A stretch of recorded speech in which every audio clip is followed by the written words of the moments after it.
So, you've watched every self-improvement video on YouTube and now you're here. Well, I've been in your position, and it caused my life to slowly but surely plummet into the abyss. Fortunately, I stopped, and I turned it all around by following a simple method. So now it's your turn. It's time to understand why these videos are such a problem, why you shouldn't waste your time with them, and most importantly, what you actually need to do to improve your life. At 17, I started thinking about self-improvement.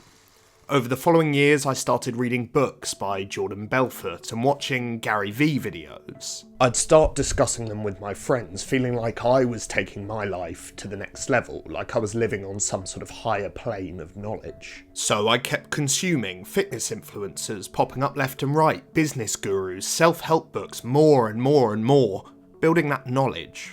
Or so I thought. All I was really doing was this. Nice.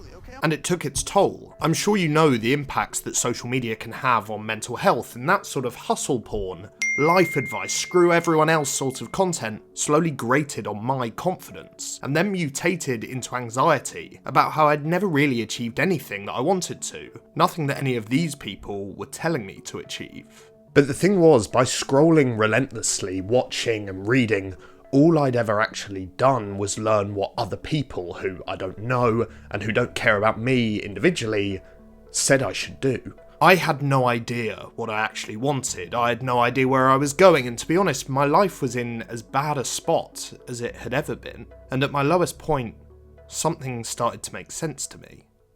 Self-improvement is dead.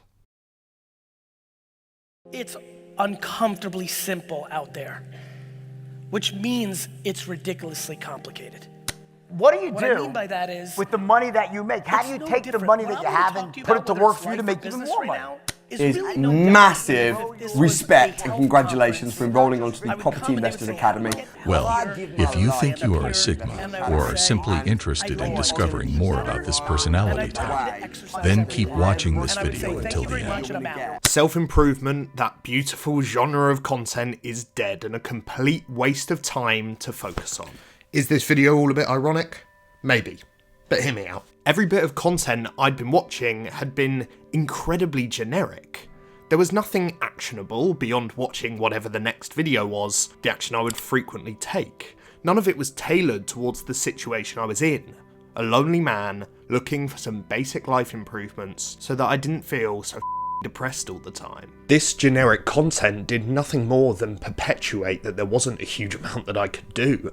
And so I drove deeper and deeper into that loneliness. It didn't help that the self-improvement genre was saturated by douchebags telling me that my life was only complete if I was built like a brick shithouse, and I was less of a man if I couldn't go to the gym 7 times a week. It only got worse in the era of short-form content, where someone's only certification to give advice can be a six-pack.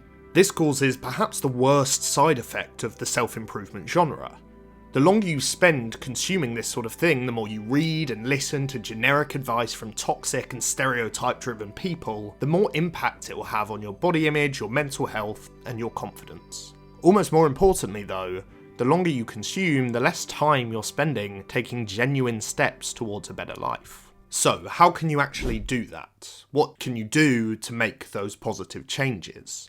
Well, it only takes 3 simple steps. Step 1 is that you're going to start understanding your foundations. These are the 5 things in life that underlie all else. Your health, your social life and relationships, your work, your morning and evening behaviours, and your personality.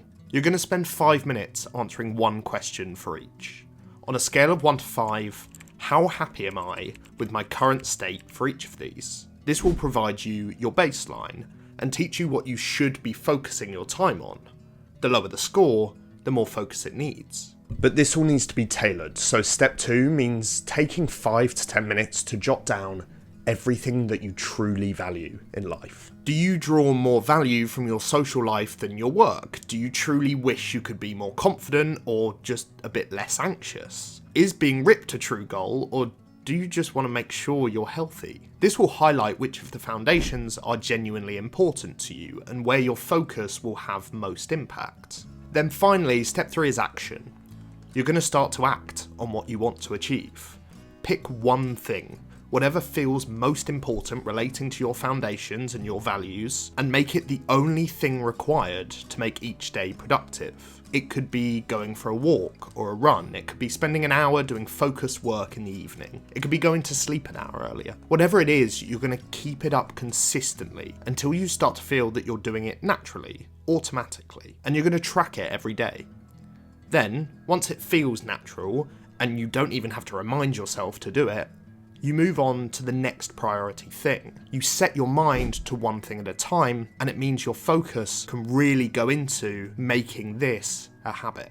Give it a year, and you'll have turned your life upside down. These 3 simple steps got me up and running with actual life improvement, and genuinely has changed everything for the better. I'm more purposeful in my life, I'm in better shape, I'm happier, and I'm more aware of the good in my life than ever. So if you think this approach will be useful, you can download a 1-page guide on understanding your foundations and a 1-pager on the process I use for consistent improvement using the links in the description below. Subscribe to the channel if you found any of this useful, and as ever, a reminder that sometimes all you need is something simple.